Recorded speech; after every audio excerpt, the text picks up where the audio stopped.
ప్రపంచంలో ఉండే ప్రతి విపరీతమైన చర్య, రౌడీజం, టెర్రరిజం, నక్సలిజం, ఏ ఇజం తీసుకున్నా కూడా ఏదో ఒక కాజ్ తోటి ఒక ఉన్నతమైన లక్ష్యంతో పైకొచ్చినవే. టెర్రరిజంలో కూడా వాళ్ళు మా వాళ్ళ కోసం అని పోరాడుతున్నారు. అలా సమర్థించుకుంటూ పోతే దానికి సోషల్ బ్యాలెన్స్ ఎక్కడ వస్తుందని అడుగుతున్నాను. అది నేను అబ్సల్యూట్గా మేము ఏకీభవిస్తున్నాను. Thank you. ఆ అన్నిటిలోని కాస్ట్ ఫీలింగ్ అనేది లీస్ట్ డ్యామేజింగ్ థింగ్ అని చెప్తున్నాను. అదే నేను మన ఇంత 1 hour మన డిస్కషన్లో ఎక్కడ తిప్పేసి ఒక ఇన్సిడెంట్ రావట్లేదు కదా మనకి. ఏంటి దాని ప్రాక్టికల్ ఎఫెక్ట్ ఏంటనేది, అంటే ఏం చేస్తే ఇది విపరీతంగా అయిపోయింది అంటారు. అంటే వీడు ఫలానా కాస్ట్ కాబట్టి నేను చంపుతున్నా అని హెడ్లైన్ ఇచ్చి చంపేస్తే అప్పుడు ఇప్పుడు సపోజ్ మన సినిమా ఇండస్ట్రీ తీసుకున్నాం అనుకోండి. పవన్ కళ్యాణ్ సినిమా ఉంది, మహేష్ బాబు అని ఇంకో సూపర్ స్టార్ ఉన్నాడు. వాళ్ళిద్దరూ ఒక సినిమా బెటర్గా ఉండొచ్చు, ఒక సినిమా తక్కువ ఉండొచ్చు. స్టార్డమ్లో మోర్ ఆర్ లెస్ 5-10% ఒకే రేంజ్లో ఉంటారు కదా. అప్పుడు మహేష్ బాబుకి కమ్మ ఫ్యాన్స్ ఉంటారు, కాపు ఫ్యాన్స్ ఉంటారు, పవన్ కళ్యాణ్కి ఉంటారు. కానీ పవన్ కళ్యాణ్ కాపు కాబట్టి కాపులు అందరూ చూసేస్తారు అని అనుకోండి. ఎందుకంటే Kammas if they are relatively lower in number much more, it cannot happen that way. కానీ మాట్లాడుకున్నప్పుడు ఉంటుంది. కానీ సినిమా రిలీజ్ అయినప్పుడు, ఒక బిజినెస్ వచ్చినప్పుడు, ఒక ప్రాక్టికల్ డెసిషన్ తీసుకున్నప్పుడు కాస్ట్ ఫీలింగ్ అనేది 0 ఎఫెక్ట్ ఉంటుంది. ఒక్కటే argument. Okay, that's fine.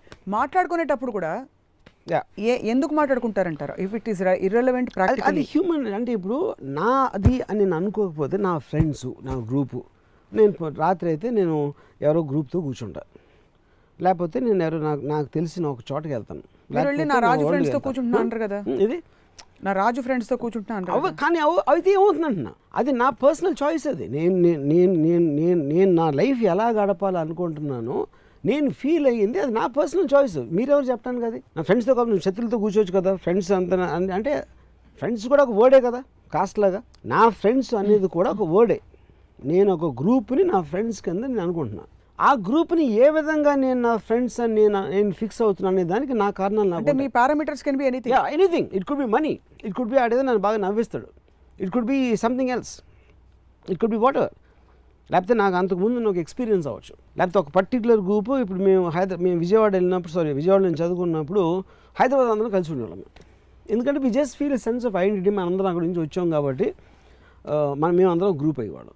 Andhra నుంచి ఆడ వస్తే ఆడొక గ్రూప్, అక్కడ తమిళనాడు నుంచి వచ్చిన ఆడొక గ్రూప్. సో ఆ గ్రూపిజం అనేది it is a natural syndrome in living beings completely. కానీ దాని ప్రాక్టికల్ అప్లికేషన్ ఎప్పుడు ఉండదు. దాని మొలాన మీ చదువు కానీ ఇంకా ఎక్స్ విషయం, వై విషయం, it is just a sense of belonging అంతే. No, but I got your point now, will sum it up. But what is not clear is, ఇది మీరు ఎంకరేజ్ చేస్తున్నారా మంచిది అని? లేదు, తప్పే ఉంది, ఉన్న చెళ్లలో ఇది తక్కువ, చాలా తక్కువ చెడు చేస్తారు, చూసి చూడట్టు ఊరుకోండి అంటున్నారు. పర్ఫెక్ట్. కాబట్టి కులం అడిగిన వాడు గాడిదే గుర్రం అని పెట్టకూడదు అంటారు. స్టూపిడ్. అది అనాల్సిన అవసరం లేదు. కులం గురించి అసలు మాట్లాడాల్సిన అవసరం లేదు. మీరు ఎవరినైనా వెళ్ళి ఎవరినైనా మీరు ఫలానా కులం అని అడిగారా ఎప్పుడైనా?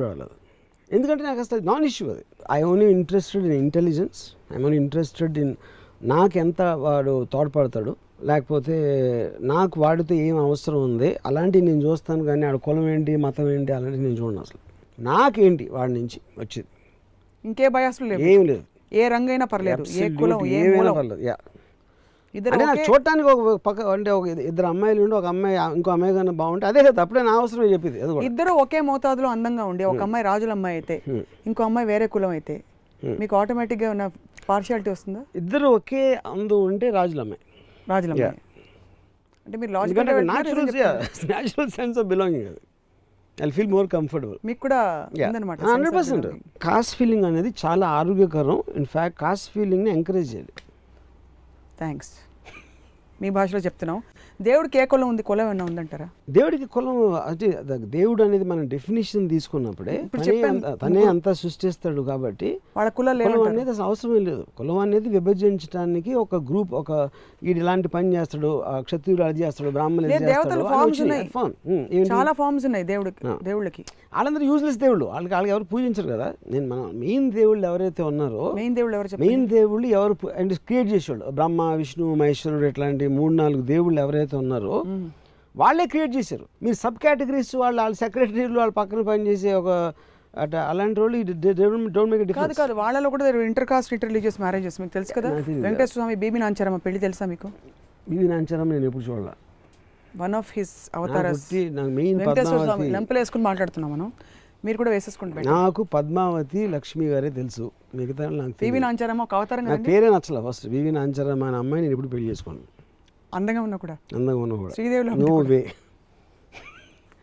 నాంచారమ్మ ఇప్పుడు నాంచారమ్మ అసలు రొమాంటిక్ సీన్లో నాంచారమ్మ అంటే అయిపోయింది ఆ సినిమా. మీరు మరో చిత్ర లాంటి లవ్ స్టోరీ వచ్చిన సూపర్ ఫ్లాప్ అవుతుంది. ఎన్ని కులాలు ఎప్పుడు లెక్కెట్టారా? లేదు. మరి ఇంత స్టడీ చేశారు మనిషి తత్వం. నాకు ఇప్పుడు అంటే మన ప్రిడామినెంట్ కాస్ట్ మీరు కమ్మ కాపు అంటే నాకు కాపులు అంటే ఎక్కువ ఇష్టం. దానికి కారణం ఏంటంటే నేను కాలేజ్ టైంలో 2 కాపుల అమ్మాయిలతో నేను పెద్ద లవ్ అఫేర్ ఉండేది, అందుకని నాకు వాళ్ళంటే ఎక్కువ ఇష్టం.